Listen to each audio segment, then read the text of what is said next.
adik-adik SDN Klojen kelas 6. Balik lagi sama Kak Sevina. Kali ini Vokasi Mengajar sudah memasuki pengajaran yang kelima ya adik-adik. Nah, selama pengajaran ini nih, kira-kira materi apa sih yang belum kita bahas? Ada yang tahu? Ya, bener banget. Kali ini kita akan bahas materi yang belum kita bahas pastinya, yaitu materi IPA. Siapa nih di sini yang suka IPA? Wah, kalau kakak dulu suka banget nih sama pelajaran yang satu ini. Nah, langsung aja ya, kita di sini akan bahas ini dia. Bisa baca kan? Rangkaian seri. Nah, jadi kita materi kali ini adalah rangkaian listrik, tapi di sini kakak mau bahas rangkaian serinya aja. Nah, di sini rangkaian listrik ini masuk ke fisikanya di IPA ya adik-adik. Jadi langsung aja kita simak video selanjutnya ya. Oke, kita bahas rangkaian listrik dulu nih. Sebelumnya rangkaian listrik itu apa sih adik-adik, ada yang tahu nggak? Oke, kita bahas bareng-bareng ya. Rangkaian listrik merupakan susunan dari alat-alat yang dihubungkan dengan sumber listrik sehingga menghasilkan arus listrik. Alat-alat yang menyusun sebuah rangkaian listrik ini disebut dengan komponen listrik. Nah, adik-adik mungkin ada yang tanya ya, Kak, contohnya komponen listrik itu apa sih? Komponen listrik itu ada lampu, ada baterai, ada kabel, ada saklar, pokoknya yang dibutuhkan saat membuat rangkaian listrik. Kemudian, jenis rangkaian listrik berdasarkan mengalir atau tidaknya arus listrik itu terbagi atas dua adik-adik. Yang pertama, rangkaian listrik terbuka, dan yang kedua, rangkaian listrik tertutup. Nah, Kak, di sini bedanya apa sih? Oke, di sini kakak punya gambar ya adik-adik. Jadi jenis rangkaian listrik terbuka itu saklarnya terbuka seperti ini. Alhasil arus listrik pun tidak dapat mengalir dengan sempurna. Alhasil lampunya nggak nyala. Jadi arus listrik yang dihasilkan dari sumber listrik itu nggak bisa nyampe ke lampu karena jalannya terputus. Istilah rel kereta api, relnya itu terputus kalau terbuka, jadi tidak dapat menyalakan lampu. Nah, sedangkan rangkaian listrik tertutup itu seperti ini adik-adik. Jadi saklarnya menyatu sehingga arus listrik yang dihasilkan oleh sumber listrik itu nyampe dengan sempurna ke lampunya. Jadi lampu bisa menyala apabila jenis rangkaiannya itu tertutup ya adik-adik, bukan terbuka. Kalau kita bicara soal rangkaian listrik berdasarkan susunannya itu terbagi atas 3 ya adik-adik. Yang pertama, rangkaian listrik seri. Yang kedua, rangkaian listrik paralel, dan yang terakhir rangkaian listrik campuran. Tapi di sini kakak lagi-lagi ingatkan kalau kita kali ini hanya akan membahas tentang rangkaian seri ya adik-adik. Oke, next langsung ke submateri yang berikutnya. Rangkaian seri merupakan rangkaian listrik yang disusun berurutan. Jadi seperti ini. Baik lampu atau baterainya itu susunannya berurutan seperti ini adik-adik, jadi tidak ada cabang. Nah, karena tidak ada cabangnya, disinilah yang menjadi ciri khas dari rangkaian seri, yaitu apabila ada 2 lampu atau lebih dan 1 lampu padam, otomatis lampu yang lainnya pun ikut padam karena tidak ada cabang dari kabelnya. Jadi kalau 1 lampu padam, yang lain padam. Jika 1 lampu nyala, yang lain juga nyala. Seperti itu ya adik-adik. Di sini kita masuk submateri yang kedua. Nah, di sini kakak punya video tentang rangkaian listrik yang ada di senter, lampu senter. Jadi kita bisa simak videonya kali ini ya. Saya akan menutup saklar. Anggaplah ini adalah sebuah tombol on off dari senter.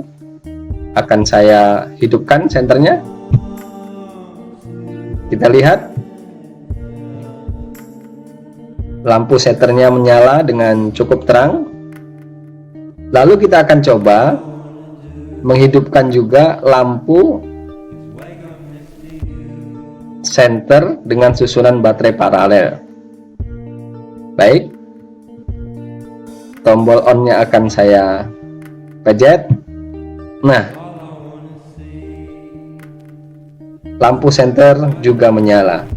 Namun kita lihat ternyata arus yang dihasilkan tidak sama besar dengan arus pada susunan baterai seri.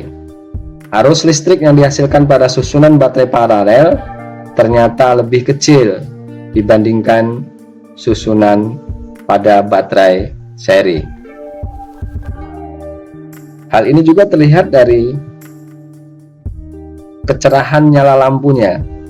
Kita bisa lihat bersama bahwa senter dengan susunan baterai paralel memiliki nyala lampu yang lebih redup dibandingkan dengan nyala lampu senter dengan baterai yang disusun secara seri. Nah, kalau sudah lihat videonya tadi, mungkin adik-adik bertanya-tanya, Kak, kok bisa ya cuma dari baterai, kok lampu bisa menyala? Itu proses perjalanan arus listriknya seperti apa sih, Kak? Nah, di sini Kakak menggambarkan rangkaian listrik sederhana dari rangkaian seri adik-adik. Jadi, perjalanan arus listrik yang terjadi pada rangkaian seri itu mengalir dari kutub positif ke lampu, habis itu langsung ke kutub negatif. Nah, disitulah kenapa kok lampu bisa menyala. Nah, hal itu terjadi bukan tanpa sebab adik-adik. Hal itu terjadi karena adanya elektron yang dihasilkan dari kutub negatif ke kutub positif. Tapi untuk arahnya sendiri diingat-ingat ya adik-adik, dari positif ke negatif, bukan dari negatif ke positif, seperti itu. Mungkin adik-adik bertanya-tanya ya, kenapa sih Kak kok senter itu nggak dipasang rangkaian listrik paralel? Kenapa kok harus dipasang rangkaian listrik seri? Nah, disinilah hukum Ohm bekerja adik-adik, di mana jumlah kuat arus yang dihasilkan oleh suatu rangkaian itu berbanding lurus dengan besarnya tegangan yang dihasilkan oleh baterai. Jadi di sini kalau tegangannya itu besar, alhasil kuat arusnya pun akan bekerja secara maksimal sehingga lampu akan menyala dengan maksimal pula. Nah, di sini karena seri dipasangnya baterai itu berurutan, maka tegangan yang dihasilkan itu tegangan yang ada di baterai 1 ditambah dengan tegangan yang ada di baterai 2. Jadi kalau satu tegangan baterai sebesar 1,5 volt ditambah 1,5 volt, alhasil dalam rangkaian seri ini terdapat 3 volt baterai. Sedangkan kalau di paralel, karena dia bercabang, lampunya tidak bisa ditambah karena modelnya sejajar gini, sejajar, jadi nggak begini. Jadi kalau sejajar gini atas bawah, alhasil tegangan yang dihasilkan oleh baterai itu tegangan satuan baterainya, bukan ditambah, jadi nggak ditambah. Jadi tegangan dari satu baterainya, kalau 1,5 volt ya 1,5 volt, jadi nggak jadi 3 volt. Alhasil di sini lampu tidak menyala dengan maksimal karena kuat arus yang dihasilkan pun tidak besar sebesar seri. Alasan kedua dari kenapa sih kok nggak senter itu pakai rangkaian paralel, kenapa kok pakai seri, itu karena biaya yang dikeluarkan untuk membuat rangkaian listrik seri itu lebih murah daripada rangkaian paralel.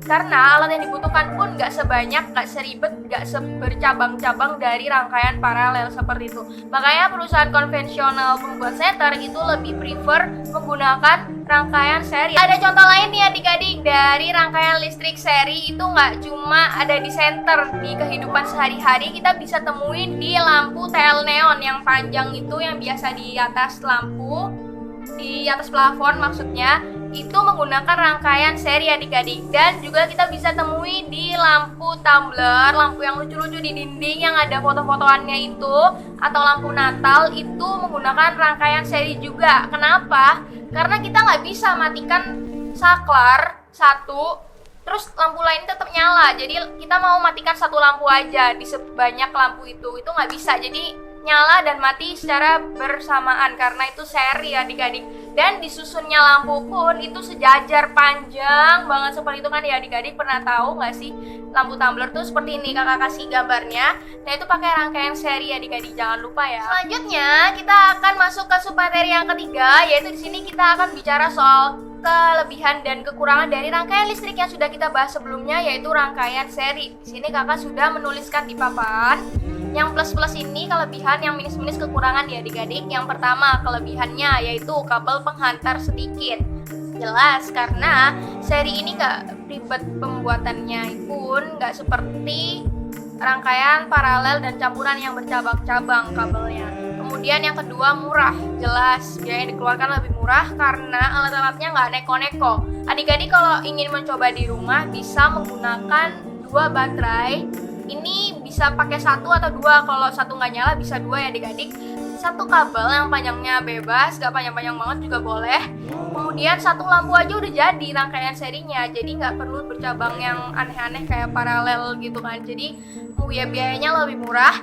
Kemudian kekurangan pertama ada jika salah satu lampu padam, yang lain juga padam adik-adik. Jadi jangan harap kalau misalnya pengen matikan yang satu pengen tetap nyala, itu nggak bisa. Itu masuknya ke paralel seperti itu. Kemudian nyala lampu tidak sama terang. Di sini kenapa kok begitu Kak? Karena kita tahu kalau lampu seri rangkaian listrik seri itu nggak bercabang. Jadi apabila lampu dipasang berurutan, berderet itu jelas arus listriknya terbagi adik-adik jadinya. Jadi nggak bisa seterang sama-sama terang seperti yang ada di paralel, karena yang di paralel ini jelas lampu atau sumber listriknya itu atau baterainya itu bercabang sehingga lampunya bisa sama terang. Kalau yang seri nggak bisa ya adik-adik, seperti itu. Nah adik-adik gimana nih? Sudah pada tahu kan bagaimana sih rangkaian listrik yang disusun secara seri itu? Dan adik-adik sudah paham dong apa aja sih kelebihan dan kekurangan dari adanya rangkaian listrik yang disusun secara seri. Nah di sini kakak harap adik-adik bisa membedakan lagi mana sih rangkaian listrik yang disusun seri, yang disusun paralel, yang disusun campuran.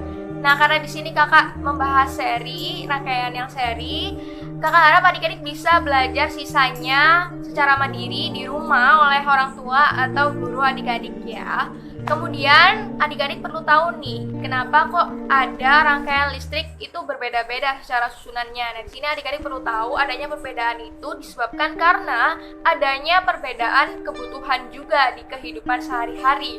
Misalnya aja kalau di rumah itu kita nggak mungkin dong kalau semuanya pakai rangkaian seri. Masa kalau mau nyalain lampu depan, lampu dapur juga ikut nyala gitu kan karena seri, dan kalau mau matikan lampu depan, lampu belakang ikut mati, nggak mungkin. Jadi kalau di rumah itu biasanya kebanyakan pakai lampu paralel atau rangkaian listrik yang campuran seperti adik-adik. Jadi adik-adik bisa lebih membedakan ya, seperti itu. Gimana nih, pada setuju kan? Oh ya adik-adik, jangan lupa ya untuk mengisi kuesioner yang sudah kakak bagikan di grup. Karena kuesioner itu nantinya akan menjadi tolak ukur untuk sejauh mana sih adik-adik paham terkait materi rangkaian listrik hari ini, dan sebagai absensi juga nih. Dan jangan lupa adik-adik kalau misalnya kuesioner ini bakal kakak nilai dan kakak masukkan rapor. Jadi nanti ada rapornya, nanti kakak kasih ke guru kalian. Jangan sampai kosong ya adik-adik, jangan lupa mengisi absensi sebelumnya. Jadi meskipun sudah isi kuesioner tetap harus melakukan absensi. Oke, see you, dadah. Sampai ketemu di pengajaran yang berikutnya.